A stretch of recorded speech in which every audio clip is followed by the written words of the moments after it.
에스더 연속 강해 오늘 첫 번째 시간입니다. 구약 성경 에스더서 1장 1절부터 22절 말씀까지, 에스더서 1장 1절부터 22절 말씀까지 제가 봉독하겠습니다. 이 일은 아하수에로 왕 때에 있었던 일이니 아하수에로는 인도로부터 구스까지 127지방을 다스리는 왕이라. 당시에 아하수에로 왕이 수산궁에서 즉위하고 왕위에 있은 지 제3년에 그의 모든 지방관과 신하들을 위하여 잔치를 베푸니 바사와 메대의 장수와 각 지방의 귀족과 지방관들이 다 왕 앞에 있는지라. 왕이 여러 날 곧 180일 동안에 그의 영화로운 나라의 부함과 위엄의 혁혁함을 나타내니라. 이날이 지남에 왕이 또 도성 수산에 있는 귀천간의 백성을 위하여 왕궁 후원뜰에서 7일 동안 잔치를 베풀세 백색, 녹색, 청색 휘장을 자색 가는 배줄로 대리석 기둥 은고리에 메고 금과 은으로 만든 걸상을 화반석, 백석, 운모석, 흑석을 깐 땅에 진설하고 금 잔으로 마시게 하니 잔의 모양이 각기 다르고 왕이 풍부하였으므로 어주가 한이 없으며 마시는 것도 법도가 있어 사람으로 억지로 하지 않게 하니 이는 왕이 모든 국내 관리에게 명령하여 각 사람이 마음대로 하게 함이더라. 왕후 와스디도 아하수에로 왕궁에서 여인들을 위하여 잔치를 베푸니라. 제7일에 왕이 주흥이 일어나서 어전 넷이 무만과 비스다와 하르보나와 빅다와 아박다와 세달과 가르가스 7사람을 명령하여 왕후 와스디를 청하여 왕후의 관을 정지하고 왕 앞으로 나오게 하여 그의 아릭다움을 뭇 백성과 지방관들에게 보이게 하라 하니 이는 왕후의 용모가 보기에 좋음이라. 그러나 왕후 와스디는 내시가 전하는 왕명을 따르기를 싫어하니 왕이 진노하여 마음속에 불붙는 듯 하더라. 왕이 사례를 아는 현자들에게 묻되 왕이 규례와 법률을 아는 자에게 묻는 전례가 있는데 그때에 왕에게 가까이 하여 왕의 기색을 살피며 나라 첫자리에 앉은 자는 바사와 메대의 7지방관 곧 가르스나와 세달과 아드마다와 다시스와 메레스와 마르스나와 무무간이라. 왕후 와스디가 내시가 전하는 아하수에로 왕의 명령을 따르지 아니하니 규례대로 하면 어떻게 처치할까? 무무간이 왕과 지방관 앞에서 대답하여 이르되 왕후 와스디가 왕에게만 잘못했을 뿐만 아니라 아하수에로 왕의 각 지방의 관리들과 뭇 백성에게도 잘못하였나이다. 아하수에로 왕이 명령하여 왕후 와스디를 청하여도 오지 아니하였다 하는 왕후의 행위의 소문이 모든 여인들에게 전파되면 그들도 그들의 남편을 멸시할 것인즉 오늘이라도 바사와 메대의 귀부인들이 왕후의 행위를 듣고 왕의 모든 지방관들에게 그렇게 말하리니 멸시와 분노가 많이 일어나리이다. 왕이 만일 좋게 여기실진대 와스디가 다시는 왕 앞에 오지 못하게 하는 조서를 내리되 바사와 메대의 법률에 기록하여 변개함이 없게 하고 그 왕후의 자리를 그보다 나은 사람에게 주소서. 왕의 조서가 이 광대한 전국에 반포되면 귀천을 막론하고 모든 여인들이 그들의 남편을 존경하리이다 하니라.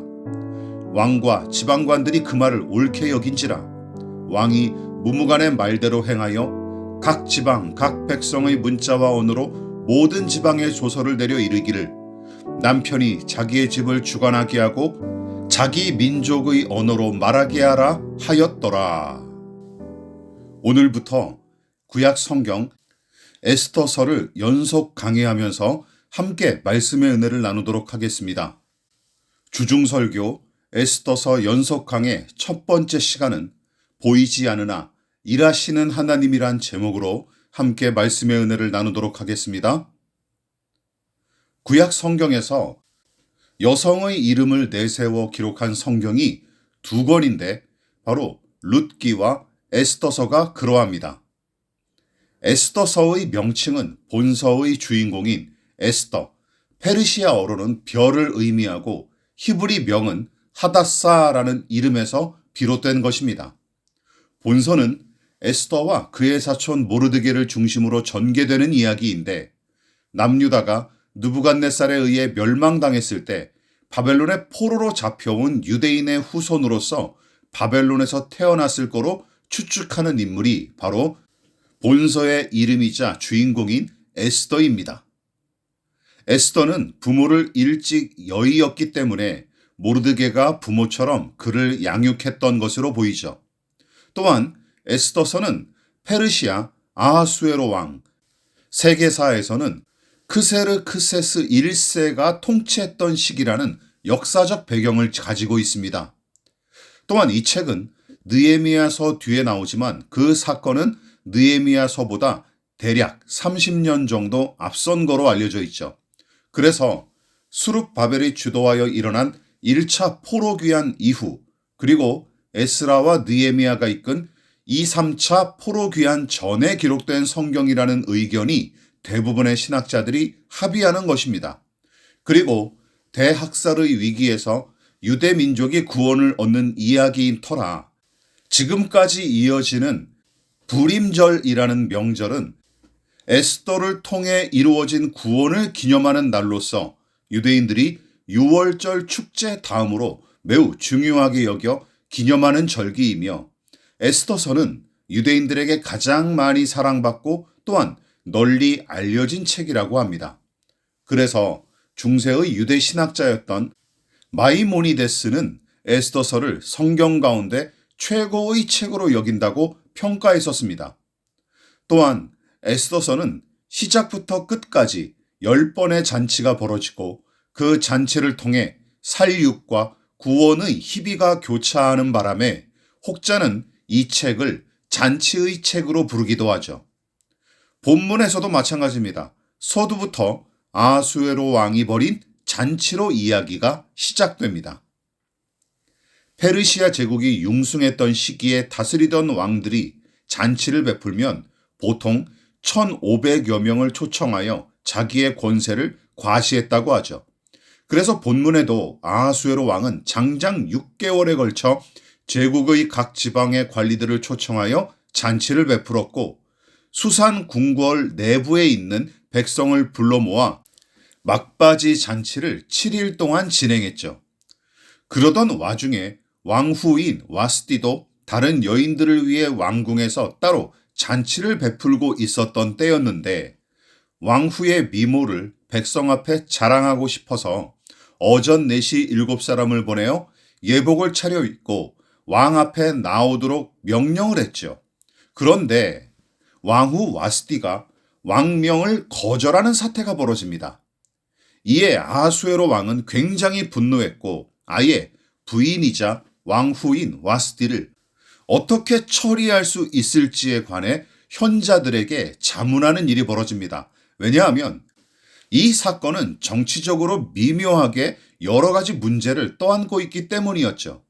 먼저 왕후를 함부로 처치했다가는 민심을 금방 잃어버릴 수도 있고 반대로 공식 석상에서 여러 백성이 모인 가운데 왕명을 정면으로 대적한 이 왕후를 그냥 방치해 둔다면 왕의 권위와 권세가 실추될 위험이 컸기 때문입니다.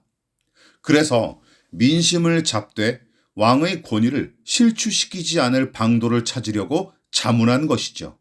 그러자 메대와 바사 제국의 7지방관 중 한 사람인 무무간이 왕후 와스티의 행실을 직접 목격한 여자들과 그 이야기가 온 나라에 퍼지면 남편의 권위를 무시하여 짓밟는 일이 벌어질 테고 그것이 다른 관리들의 아내에게까지 퍼져 자기 남편을 무시하게 되면 각 지방의 관리들이 왕에게 반감을 갖고 반란을 일으킬 우려가 있다며 설득하기에 이릅니다. 그리고 그런 이유로 단호하게 와스티를 왕후의 자리에서 폐위시키고 그에 관련된 내용이 적힌 조서를 전국에 공포함으로써 남편의 권위를 무시하는 자는 이렇게 처벌받게 될 것이다 라는 본보기로 경고함과 동시에 새로운 왕후를 뽑도록 조언하기에 이릅니다. 자, 이렇듯 에스더서 본문 1장은 페르시아 제국의 위용을 과시하려는 의도에서 아하수에로 왕이 벌이는 대단한 사치스러운 잔치와 함께 왕후 와스디가 왕의 심기를 건드려 폐위되는 이 시시콜콜한 이야기를 함께 기록합니다. 물론 왕과 왕비 두 사람의 갈등을 제국 전체의 갈등으로 비약하여 터뜨린 엉뚱한 사건이지만 어쨌든 아하수에로와 와스디 두 사람의 갈등과 이방 제국의 잔치가 1장의 핵심 내용입니다. 그렇다면 하나님이나 믿음과 같은 신앙적 용어들이 전혀 등장하지 않는 에스더 1장을 통해 우리와 같은 신자들이 발견하고 이 부분에서 교훈을 삼아야 할 것은 무엇일까요? 크게 두 가지로 살펴보도록 하겠습니다.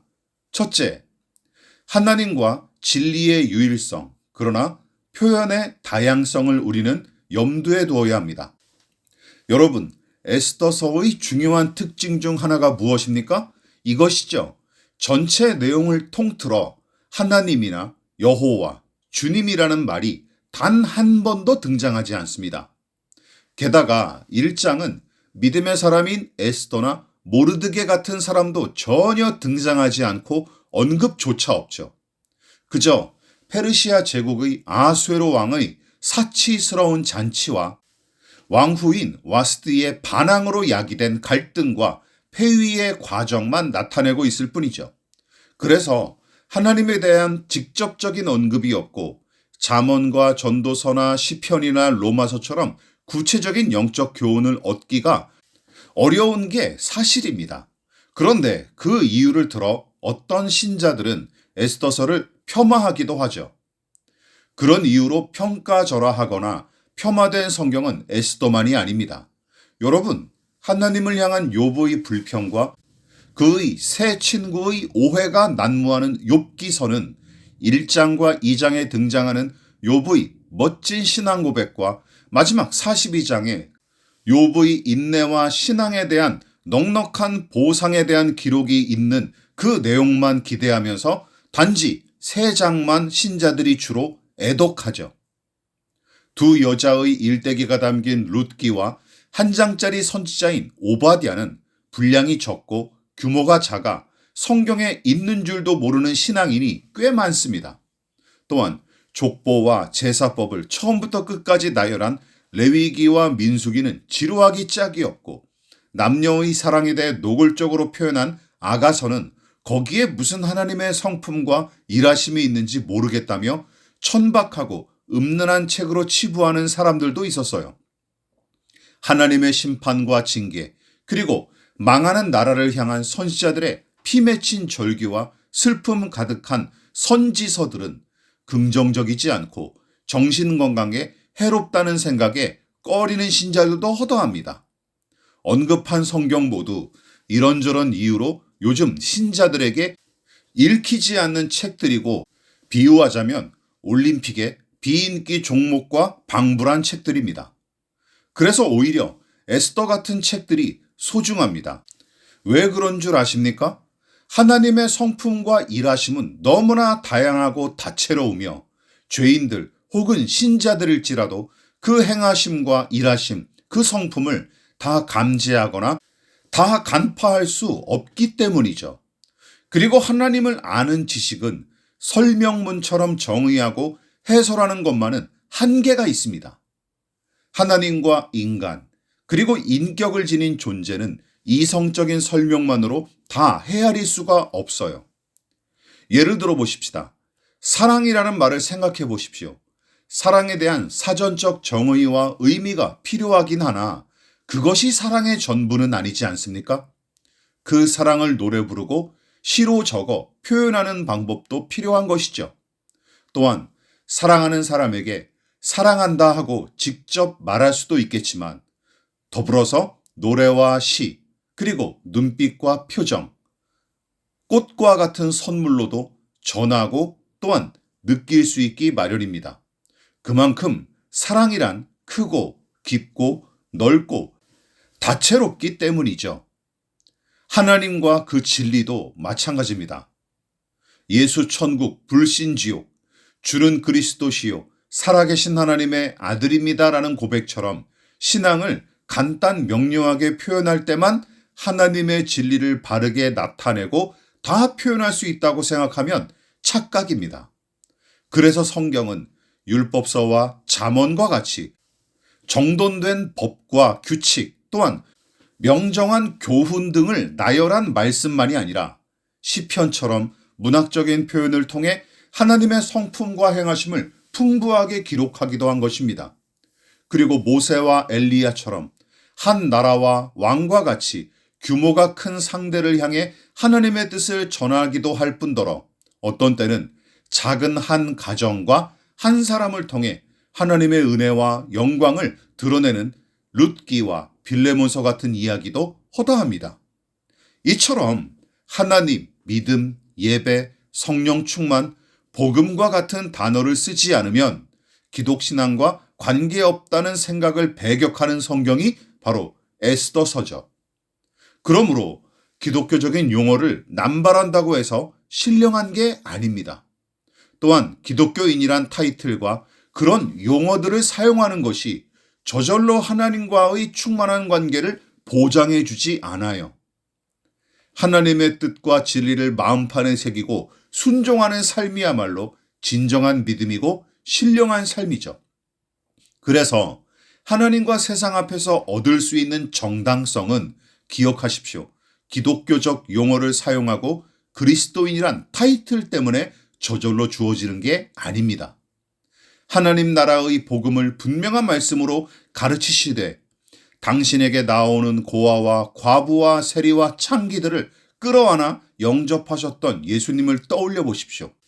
또한 제자들에게 나를 따르라 말씀하시고 친히 그 십자가의 길을 걸으셨던 예수님을 생각해 보십시오. 예수님은 하나님의 영광과 공의를 직접적인 가르침으로 나타내셨을 뿐만 아니라 죄인들과 함께 식사하시고 성전의 장사꾼들을 향해 채찍을 휘두르시는 모습으로도 하나님의 어떠하심을 분명하게 나타내셨어요. 그러므로 하나님의 영광과 복음은 직설화법만이 아니라 비유와 은유, 그림과 음악, 발걸음과 손짓, 몸짓, 눈빛과 표정으로도 나타나고 전해져야 마땅합니다. 여러분, 에스더서는 여호와 하나님과 그 진리의 유일무이함을 다양한 색깔로 표현하는 여러 성경 중 하나예요. 또한 에스더서는 하나님을 직접적으로 언급하지는 않지만 여전히 일하시는 하나님을 분명하게 보여주는 책입니다. 그래서 우리는 두 번째 교훈으로 함께 은혜를 나눠야 합니다. 둘째, 보이지 않으나 여전히 일하시는 하나님을 우리는 본문에서 발견합니다.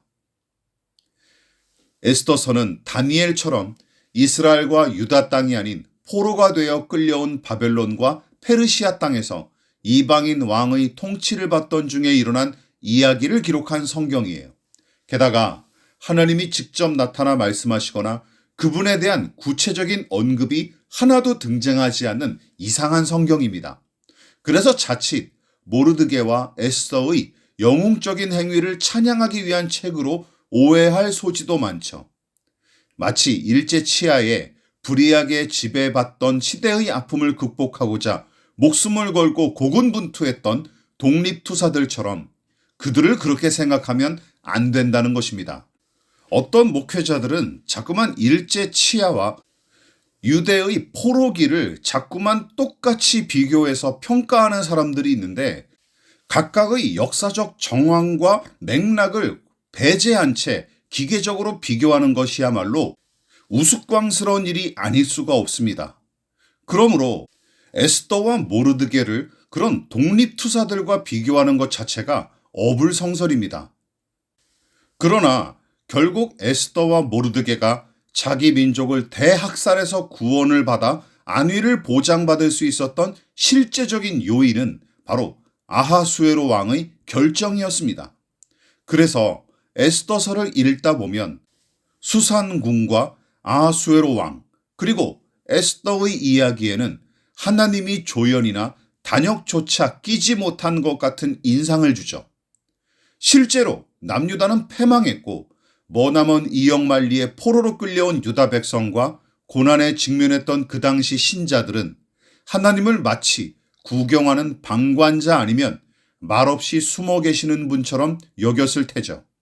실제로 신실한 믿음의 사람들은 하나님께서 침묵하고 방관하시는 것처럼 느껴졌던 까닭에 무수히 의심하고 원망하며 기도했던 사람들이기도 합니다.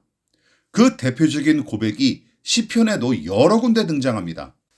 대표적인 시편의 말씀을 두 구절 정도 함께 읽어보십시다.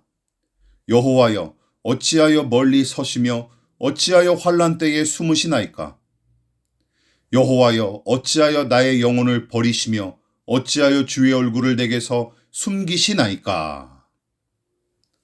숨으시는 하나님, 참 어울리지 않는 말 같지만 성경은 이 주제에 관해서도 적잖은 분량을 할애하고 있습니다.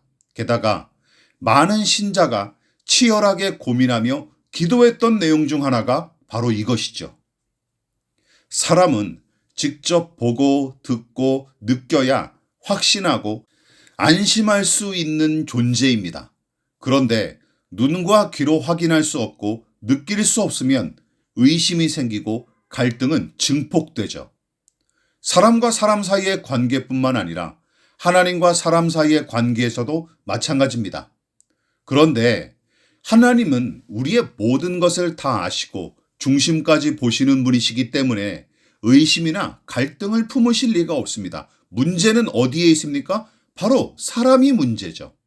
하지만 사람의 감각과 이성은 하나님처럼 완전하거나 완벽하지 않고 한계가 있기에 귀로 듣고 눈으로 보고 피부로 느낄 수 없으면 의심하고 의문을 품을 수밖에 없습니다. 포로로 사로잡혀온 유대 백성의 처지가 그러했죠.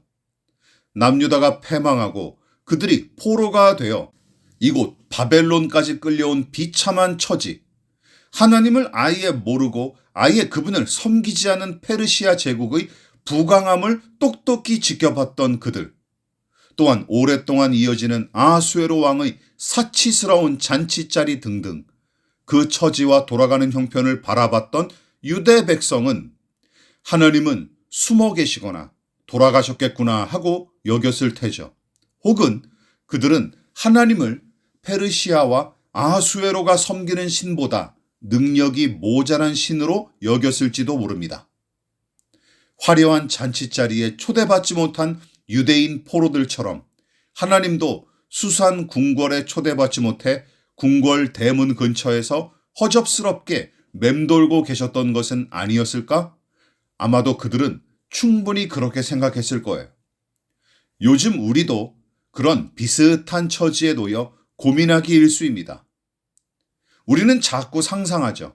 만일 구름 기둥과 불 기둥으로 나타나 직접 인도하시고 홍해를 가르시며 여리고성을 무너뜨리듯이 내 삶에 당면한 문제들을 해결해 주신다면, 또한 오병이어의 기적을 날마다 일으켜 주신다면 얼마나 좋을까? 그리고 하나님을 날마다 기꺼이 따르고 확신했을 텐데 하고 말이죠. 그 당시 포로로 끌려온 유대인들도 마찬가지였을 겁니다. 아수에로 왕은 잔치자리에서 피를 토해 죽고 페르시아는 소돔과 고모라처럼 불과 유황을 쏟아 부으셔서 흔적도 없이 사라지게 하신다면 유대인들은 당장 만족했을 것입니다. 그러나 에스더의 이야기에서는 아무런 일도 일어나지 않습니다. 하지만 신앙의 역설이 여기서 시작되죠. 즉, 거기서부터 본격적으로 작동하기 시작하는 것이 바로 하나님을 향한 믿음입니다. 하나님의 사람들은 사치스러운 왕궁의 잔치로 인해 더 큰 소외감과 박탈감을 느꼈을 테고, 또한 더더욱 큰 고통을 당했을 것입니다. 더 나아가 실망감에 사로잡혀 하나님이 안 계시거나 일하시지 않으신다고 투덜댔을지도 모르죠. 어떤 사람들은 신앙을 잃어버렸을지도 모릅니다. 하지만 에스더서는 그렇지 않다 하고 단호히 선언하고 있습니다. 하필 마지막 1회 동안 벌어진 잔치에서 왕후인 와스디는 다른 여자들과 함께 있는 자리에서 무슨 이유로 왕에게 반항했는지 알 도리가 없습니다. 그리고 왕은 그토록 자랑스럽게 여기며 사랑했던 왕후의 잘못을 한 번 이해하기는커녕 왜 그렇게 불붙듯이 진노했을까요? 또한 와스디가 왕후의 자리를 박탈당할 수밖에 없었던 그 미묘한 상황은 도대체 누가 일부러 만든 것도 아닌데 결국 왕후가 폐위되고 새로운 왕후를 간택해야 하는 상황까지 이르릅니다. 이 모든 일이 기막힌 우연의 연속일까요? 하지만 우리와 같은 믿음의 사람들은 수산궁궐의 이 잔치가 벌어지도록 주관하시고 와스디와 아하수에로의 관계가 어긋나도록 이끄시니가 하나님이심을 믿습니다. 그러므로 하나님은 잔치의 화려함 뒤에 밀려 계신 분이 아니었어요. 또한 그분은 아하수에로 왕의 권세 아래 숨어 계신 것도 아니었습니다. 오히려 그를 다스리시는 분이 하나님이셨어요. 그리고 인간의 계산과 의도로 도저히 이룰 수 없는 일들을 하나님이 해내십니다. 그것이 에스더서 1장이 선포하는 내용이에요. 그래서 에스더서는 잡다한 신앙 용어로 자칫 가려질 수 있는 하나님의 통치와 섭리를 다른 성경보다 더욱 선명하게 발견할 수 있는 성경인 것입니다. 우리의 일상도 마찬가지입니다. 하나님이 숨어 계시고 응답하지 않으시는 것처럼 느껴지더라도 그것은 단지 우리의 느낌과 생각일 뿐입니다. 우리가 듣지 못하고 보지 못한다 해서 하나님이 침묵하시거나 숨어 계신 것만은 아닙니다. 하나님은 여전히 우리에게 말씀하시고 지금도 우리와 함께 하시며 또한 우리와 우리의 모든 일을 주관하시는 줄로 믿습니다. 그리고 그 사실을 신뢰하는 사람이 성숙한 믿음의 사람이죠. 에스더서는 숨바꼭질하듯 기록되지 않은 하나님의 이름과 드러나지 않은 그분의 일하심을 우리가 순례가 되어 찾는 내용으로 시작합니다. 그러나 화려하고 사치스러운 수산궁의 잔치자리와 아하수에로의 진노와 와스디의 반항, 무무간의 간사한 계략, 그 와중에도 믿음은 넉넉하게 하나님을 발견하도록 우리의 눈과 귀를 열어주죠. 잔치의 소음과 왕의 고함, 구시렁대는 와스디의 소란과 악다구니를 넘어 하나님의 음성을 듣게 됩니다. 우리의 일상도 마찬가지입니다. 말씀을 묵상하고 기도하며 가만히 귀를 기울이다 보면 오히려 더 풍성하게 주님의 음성을 듣고 그분의 일하심을 볼 수 있게 될 것입니다. 그 은혜를 저와 여러분들 동일하게 누릴 수 있기를 진심으로 축원드립니다. 기도하겠습니다. 하나님, 오늘부터 에스더 연속 강해를 주중설교로 다시 시작합니다. 오래전 함께 은혜를 나누었던 이 말씀을 수정하고 보완하여 전하고 나눌 때 진리의 성령께서 전하는 자와 듣는 모든 사람에게 함께 하시어 우리에게 믿음과 은혜를 더하시고 우리가 하나님을 더더욱 사랑하고 신뢰할 수 있도록 도와주시옵소서. 무엇보다 우리가 보고 듣고 만지는 것이 전부가 아니라 우리의 생각과 감각 너머에서 얼마든지 일하시는 하나님을 발견하고 신뢰하는 믿음을 더하여 주시옵소서. 하나님, 우리는 인간이 역사의 무대를 주름잡는 존재인 것처럼 쉽게 착각하지만 정작 하나님이야말로 역사의 주관자이자 진정한 주인공이심을 인정하고 찬양합니다. 또한 크고 작은 고난과 위기가 닥칠 때마다 원망과 불평을 습관처럼 내뱉는 우리를 불쌍히 여기시고 용서하여 주시옵소서. 세상 어떤 소리보다 강하고 크게 말씀하시는 하나님의 세미한 음성, 가장 높고 위대한 사역을 가장 낮은 곳에서 은밀히 이루시는 하나님, 우리 눈에 다 담을 수 없고 우리 손으로 다 만질 수 없을 만큼 너무나 크게 일하시는 하나님의 큰 손과 드넓게 펼쳐진 그 은혜를 우리가 더 많이 헤아리고 체험할 수 있게 도와주시옵소서. 구름이 잔뜩 낀 하늘 아래서 십자가에 달리셨으나 어두운 하늘 위로 하나님의 영광을 바라보셨던 예수님의 이름으로 기도합니다. 아멘.